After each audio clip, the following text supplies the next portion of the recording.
Otoritas Saudi Arabia memang sudah menetapkan bahwa tahun ini tidak membuka kuota haji bagi jamaah dari luar Saudi.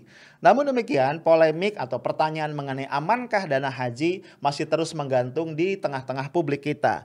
Apalagi kemudian terdapat data pada satu sisi dari tahun 2018, 2019, 2020 secara konsisten terdapat peningkatan jumlah dana haji yang ditempatkan dalam instrumen-instrumen investasi jangka panjang.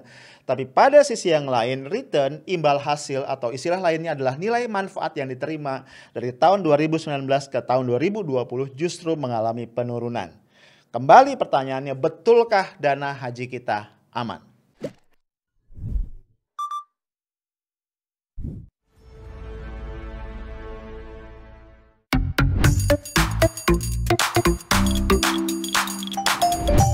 Halo guys, ketemu lagi kita di Lunch Break edisi hari Sabtu 19 Juni 2021. Biasanya weekend diisi dengan jalan-jalan bareng keluarga, seru-seruan ya. Tapi gue ingin ingatkan nih bro ya, saat ini corona nih kayaknya kembali ngamuk di banyak tempat termasuk di Jakarta dan sekitarnya. Boleh aja lu bareng keluarga bikin acara apa, tapi please dipertimbangin banget ya, dijaga banget protokol kesehatan. Kalau kita lihat satu momen dengan possibility penularan yang paling tinggi adalah ketika kita makan bareng nih di tempat-tempat umum ya, kafe, restoran ya di tengah-tengah mall gitu. Kenapa? Karena pasti kan kalau makan bareng jarak kita nggak jauh ya, deketan dong. Kalau jauh kayak musuhan ya, pasti deketan lah sama teman-teman kita atau keluarga kita. Kemudian juga bro, kita pasti buka masker dong. Dan nggak mungkin juga makan ambil diem-dieman kayak orang musuhan kan? Ya, pasti kita ngobrol. Nah, ketika itulah droplet segala macam itu bisa aja terlontar dan disitulah medium penularan yang paling berbahaya. Jadi kalau gue boleh saran, kita bisa tetap loh seru-seruan di rumah bareng keluarga. Makanan-makanan enak dari luar kita bisa pesen lewat online. Lebih aman bro, oke ya? Nah, gue pengen ngajak lu untuk kembali ngobrol tentang dana haji. Pasti lu masih inget ya, beberapa waktu yang lalu itu terjadi kehebohan ya. Orang bertanya-tanya, ini dana haji gua aman gak sih gitu. Ya kebetulan karena gua sekarang tidak dalam posisi menyetorkan dana haji, jadi mungkin gua nggak terlibat ya. Tapi gua mengamati tuh ya keramaian itu. Dan pemicunya adalah pembatalan pemberangkatan jamaah Indonesia, jamaah haji Indonesia 2021 yang diumumkan oleh Menteri Agama Yakut Khalil Qaumas. Persoalannya timingnya bro ya, pembatalan itu diumumkan sebelum otoritas Saudi Arabia menetapkan memang tahun ini tidak membuka kuota haji bagi orang-orang yang berasal dari Saudi. Memang tetap ada haji dengan kuota 60.000, tapi ini hanya diperuntukkan bagi mereka yang sudah dari awal mukim di Saudi. Nah, sekali ini nampaknya pemerintah, tanda kutip, selamat ya dari kritik pedas masyarakat. Pemerintah bisa mengatakan tuh kan, gue bilang juga apa, emang gak berangkat ya, gak dibuka tuh jatahnya sama Saudi. Tapi tetap sequence-nya ya, kita gak bisa lupa pemerintah membatalkan duluan sebelum ada ketetapan dari Saudi. Nah bro, ketika ini terjadi, kemudian tadi ya merebak pertanyaan, dana haji yang udah gue setorin tuh aman nggak? Nah, jauh-jauh hari ya, Kepala BPKH Anggito Abimanyu yang juga diaminkan oleh pemerintah, diwakili oleh Menko PMK Muhadjir Effendi, tegas mengatakan bahwa dana haji yang disetorkan oleh jamaah walaupun batal berangkat tahun ini tetap aman. Weh, kita tenang dong. Ntar dulu. Kita lihat apa argumentasi amannya ya. Nampaknya argumentasi amannya itu ada 3 kalau gue baca setidaknya ya. Yang pertama, 90% dari dana haji itu ditempatkan di instrumen-instrumen investasi yang aman. Yang disebut instrumen investasi aman itu apa? SBSN, surat berharga syariah negara, dan satu lagi adalah sukuk korporasi. Sukuk ini obligasi syariah yang dikeluarkan oleh perusahaan-perusahaan. Bisa BUMN, bisa swasta ya, ini sukuk korporasi. Nah, alasan pertama. Alasan kedua, dana haji itu sepenuhnya dijamin oleh negara. Itu yang kedua. Dan yang ketiga, selama beberapa tahun laporan keuangan BPKH itu selalu diaudit ya oleh auditor negara yaitu BPK dan juga auditor independen dan mendapatkan predikat WTP, wajar tanpa pengecualian. Ya 3 alasan ini. Nah itu yang gue pengen bahas ya sama lo semua supaya kita semua tenang dan bisa dapat kepastian betul memang aman nih dana yang udah disetorkan oleh jamaah haji Indonesia. Bro, untuk itu gue pengen ngajak lu untuk ngebongkar-bongkar laporan keuangan haji. Ini gue peroleh dari laporan BPKH sendiri. Terdiri dari laporan tahun 2020 yang belum diaudit. Karena laporan yang audit itu biasanya keluar di akhir Juni atau awal Juli ya. Dan satu lagi adalah laporan tahun 2019 yang audited. Dengan dua laporan itu kita punya data angka-angka ya untuk berbagai item di tahun 2018, 2019, dan 2020. Jadi kita bisa bandingin angka dari 3 tahun ya. Oke, kita mulai ya bro. Pertama kita lihat data aset ya. Total aset dari BPKH itu pada tahun 2020 adalah 145,7 triliun. Oke. Sementara pada tahun 2019 itu baru 125,26 triliun. Jadi kalau kita lihat telah terjadi kenaikan sebesar 16,38%. Lumayan ya naik ya. Nah kita lihat di tahun 2018 asetnya itu baru 113,098 triliun. Jadi dari 2018 ke 2019 aset juga meningkat 10,75 triliun. Jadi kalau kita lihat secara umum bro, secara konsisten dalam 3 tahun 2018, 2019, 2020 itu aset BPKH selalu meningkat. Gua pikir sangat wajar ya bro, karena apa? Karena ya tadi kan selalu ada setoran kan dari jamaah ya, setoran yang baru dari jamaah dan juga ada beberapa sumber keuangan yang lain. Nah sekarang mari kita lihat komposisi asetnya. Kita lihat kan yang namanya aset itu secara umum ada aset lancar atau current asset dan ada aset tetap atau fixed asset atau istilah lainnya adalah aset jangka panjang atau aset tidak lancar. Nah kalau kita lihat di laporan keuangannya BPKH, komposisi aset tidak lancar ini sebagian besar adalah investasi. Tentu investasi jangka panjang pada instrumen-instrumen yang tadi disebutkan oleh Kepala BPKH yaitu SBSN dan juga sukuk korporasi. Nah yang menarik kalau aset tadi secara total itu konsisten naik dari tahun ke tahun 2018, 2019, 2020. Sebaliknya aset lancar justru konsisten mengalami penurunan. Kita lihat ya di tahun 2020 aset lancarnya adalah 54,81 triliun. Ini turun dari tahun 2019 yang jumlahnya 65,13 triliun. Penurunannya kurang lebih 15,85%. Nah kita lihat di 2018 asetnya bahkan lebih tinggi lagi ya aset lancarnya 72,32 triliun. Berarti dari 2018 ke 2019 terjadi penurunan 11,04%. Nah ini menarik ya. Kok bisa total asetnya meningkat tapi aset lancarnya menurun? Artinya sangat bisa jadi ada yang meningkat lagi di komponen aset tidak tetap. Dalam hal ini adalah investasi. Yuk kita lihat ya investasinya seperti apa. Di tahun 2020 total dana kelolaan BPKH yang diinvestasikan dalam aset-aset jangka panjang adalah 90,7 triliun. Sementara di tahun 2019 baru 60,018 triliun. Berarti ada kenaikan 51,14%. Tinggi banget ya. 50% lebih kenaikannya.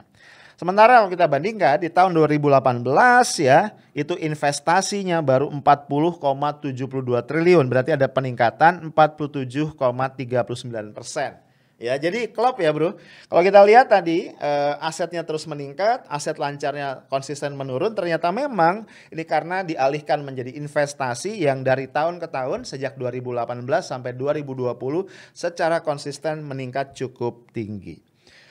Nah bro, sampai sini kayaknya everything is okay. Ya gak sih? Tapi gue pengen ngajak lu untuk ngeliat satu berita. Ya, ini berita ini to be honest pas gue baca bikin gue kaget. Berita ini berkaitan dengan salah satu BUMN besar kita yang belakangan ramai dibicarakan yaitu Garuda Indonesia. Kenapa Garuda banyak dibicarakan? Ya sayangnya bukan karena hal yang positif ya. Kita dengar dan pernah gue bikin juga podcast sebelumnya ya. Saat ini Garuda mengalami problema keuangan yang cukup parah ya bro ya. Hutangnya itu meningkat ya sekarang sudah sekitar 70 triliun. Dan bahkan setiap bulan itu mengalami penambahan sekitar 1 triliun. Dan dari data terakhir berita yang beredar di banyak media. itu ekuitasnya ya, atau dalam bahasa awam adalah modal, itu sudah negatif 41 triliun. Ya, artinya kalau sampai modal itu sudah negatif, artinya utang itu sudah lebih besar nilainya daripada asetnya. Dengan hitung-hitungan kasar, aset Garuda itu tinggal sekitar 30-an triliun.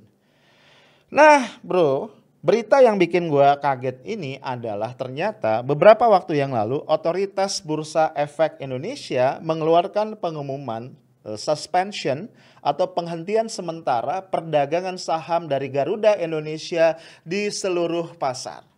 Ya, waduh, ini menurut gua adalah pengumuman yang bikin kaget ya. Bayangin ya, satu BUMN kebanggaan kita itu perdagangan sahamnya disuspend di bursa saham kita sendiri.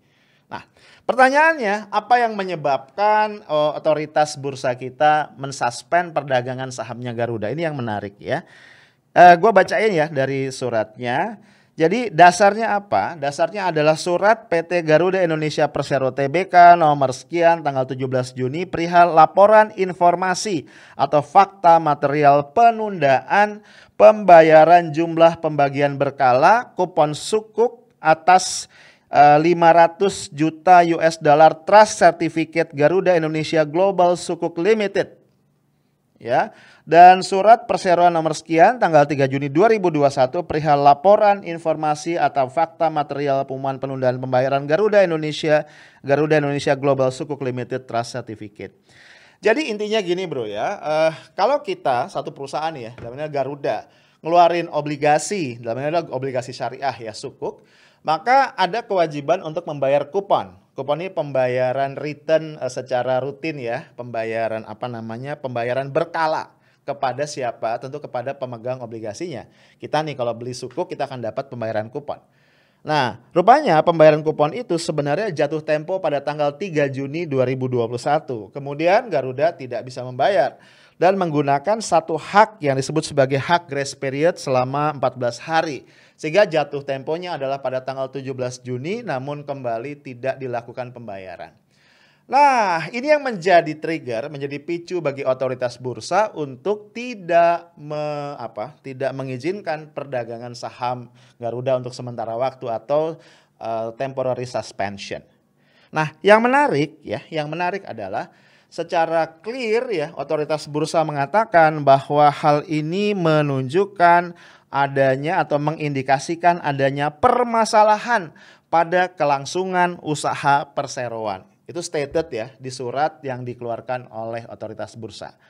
Nah, disinilah bro, gue jadi berpikir-pikir ya, muncul kekhawatiran gue mengenai tadi dana haji. Kita lihat lagi ya tadi, Kepala BPKH mengatakan 90% dana haji kita itu ditempatkan di dalam instrumen investasi jangka panjang, antara lain adalah SBSN, surat berharga syariah negara, dan sukuk korporasi. Ini kata kuncinya ya bro, sukuk korporasi. Sehingga pertanyaan gue adalah, apakah ada bagian dari dana yang 90% itu, ya kalau kita lihat di tahun 2020 itu kan ada 90,7 triliun kurang lebih. Apakah ada bagian dari 90,7 triliun itu yang ditempatkan dalam sukuk korporasi yang dikeluarkan oleh Garuda Indonesia? Aduh, kalau ada nih cilaka ya. Kenapa? Karena jelas-jelas otoritas bursa mengatakan gagalnya Garuda membayar kupon dari sukuk tadi membuktikan atau menunjukkan, mengindikasikan setidaknya adanya permasalahan keuangan serius yang dihadapi oleh Garuda Indonesia. Ya kan, artinya kalau sampai ada dana haji tadi ditempatkan di sukuknya Garuda, nggak aman dong. Artinya juga klaim dari kepala BPKH, dari pemerintah bahwa dana haji aman, menurut gua harus dipertanyakan. Nah, nggak sampai situ bro pertanyaan gua. Kalau misalnya ada yang ditempatkan di sukuknya BUMN kan korporasi ya. Ya Garuda misalnya, bukan tidak mungkin ada juga dana haji yang ditempatkan di BUMN yang lain, ya kan? Yang juga mengeluarkan suku korporasi. Iya dong, kalau Garuda bisa mengeluarkan suku korporasi, kenapa yang lain enggak? Dan besar kemungkinan, gue sih belum ngecek ya, BUMN apa aja yang punya suku korporasi. Setahu gue PLN punya yang ngeluarin, dan beberapa yang lain juga. Nah, Disitulah kita mesti khawatir bro tentang keamanan dana haji kita. Kenapa? Karena kita tahu keuangan BUMN kita sebagian besar nggak sehat. Ya, sebagian besar loh. Ya utangnya itu gila-gilaan. Kita pernah bahas sebelumnya misalnya utang utang PLN itu 500 triliun.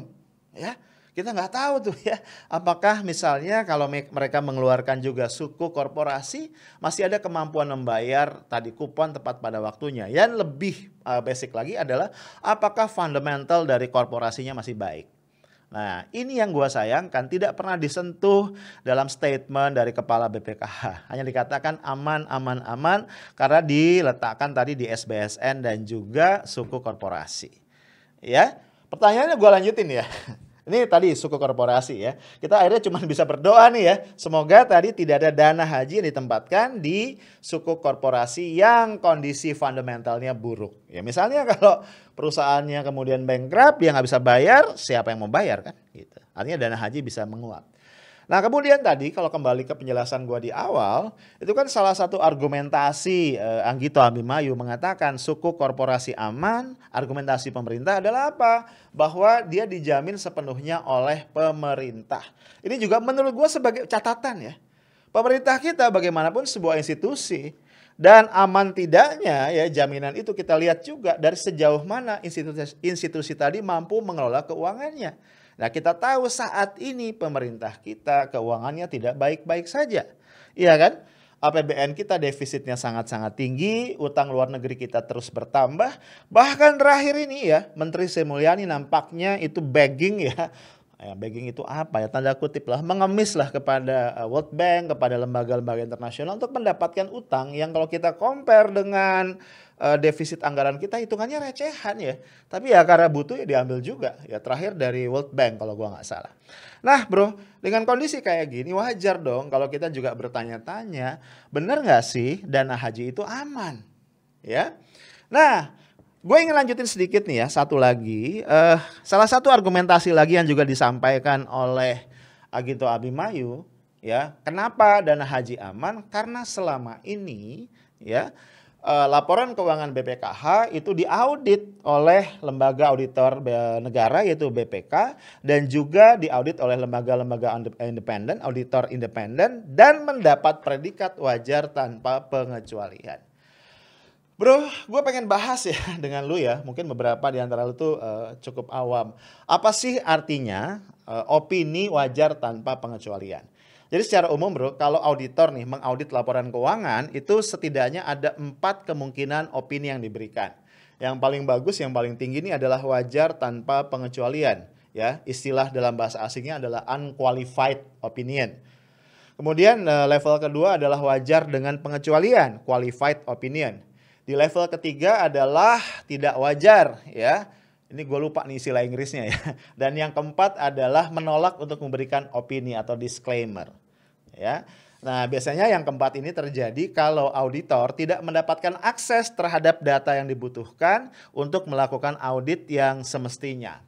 Nah kita lihat opini wajar tanpa pengecualian secara umum definisinya itu diberikan ketika auditor cukup yakin bahwa pos-pos yang material di dalam laporan keuangan itu sudah disajikan secara wajar menurut prinsip-prinsip akuntansi yang berlaku di dalam wilayah Republik Indonesia menurut ketentuan yang berlaku. Jadi kalau kita lihat kalimatnya, wajar tanpa pengecualian sama sekali tidak bicara apakah laporan keuangannya benar mengungkap fakta dengan utuh atau tidak. Enggak. Dia cuma bicara bahwa laporan keuangan ini diyakini oleh auditor sudah menyampaikan, mendisclose pos-pos yang material itu secara wajar berdasarkan ketentuan akuntansi yang berlaku. That's all.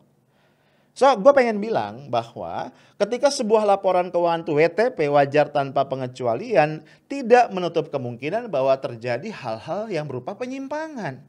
Dan kalau kita bicara penyimpangan dan segala macam, audit keuangan biasa nggak cukup bro, ya, nggak cukup untuk menggali informasi itu. Kita butuh audit yang lebih dalam, yang biasa disebut sebagai audit investigasi atau bahkan ada yang menyebut sebagai audit forensik. Nah, menurut gua kayaknya ya untuk meredam kekhawatiran publik yang sampai hari ini masih saja beredar, yang dibutuhkan adalah secara terbuka ya pemerintah BPKH melakukan audit investigasi yang tentu dilakukan oleh lembaga yang independen untuk kemudian memastikan betul bahwa dana haji ya yang disetorkan dititipkan oleh jamaah itu aman. Nah, gue ingin mengungkap satu angka lagi nih, satu data lagi yang membuat gue semakin worried ya. Is it true kalau aman ya? Atau benar nggak sih dana haji kita dikelola dengan sebaik-baiknya? Kita lihat tadi ya. Kembali ke data mengenai investasi. Tadi gua katakan bahwa dana haji yang ditempatkan di instrumen-instrumen investasi itu meningkat secara konsisten dari tahun ke tahun. Dari 2018 ke 2019 itu meningkat 47,39% ya. Tadi udah gua sampaikan. Dari 2019 ke 2020 itu meningkat 51,14%. Nah, pertanyaannya ya atau logikanya lah. Ketika jumlah dana yang diinvestasikan itu meningkat, harusnya imbal hasil atau return yang kita peroleh juga meningkat. Ya, kalau dalam laporan keuangan BPKH itu istilahnya adalah nilai manfaat. Nah, ini gue punya data. Sayangnya gue nggak punya data yang jelas tahun 2018 ya. Kita lihat data 2019 dan 2020 aja. Di 2020 nilai manfaat yang diterima oleh BPKH dari investasinya adalah 8,44 triliun. Kemudian di 2019 adalah 9,055 triliun. Ini gua peroleh dari laporan cash flow ya, laporan arus kas. Jadi artinya dari 2019 ke 2020 terjadi penurunan sebesar 6,79 triliun. Turun loh bro, nilai manfaat yang diperoleh.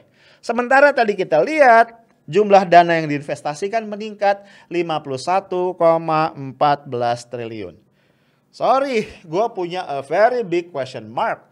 Kok bisa jumlah dana yang diinvestasikan itu meningkat lebih dari 50%, tepatnya 51,14%, sementara nilai manfaat atau return yang diperoleh justru turun sebesar 6,79%. Ya, orang awam akan bertanya yang simpel, apakah ada masalah dengan instrumen-instrumen investasinya? Kok sampai returnnya atau nilai manfaatnya turun? Nah, bro, menurut gua ya BPKH, pemerintah punya kewajiban ya, punya tanda kutip obligasi, hutanglah kepada masyarakat, kepada publik terutama umat Islam yang sudah menitipkan dananya di BPKH untuk menjawab pertanyaan-pertanyaan dan keraguan-keraguan tadi. Nggak cukup cuma dengan statement dana haji aman karena dijamin pemerintah, nggak cukup. Lakukan audit independen, lakukan audit investigasi untuk menjawab kekhawatiran tadi. Semuanya terbuka sehingga tidak ada lagi dusta di antara kita. Itu aja dari gua, stay smart and professional. Assalamualaikum warahmatullahi wabarakatuh.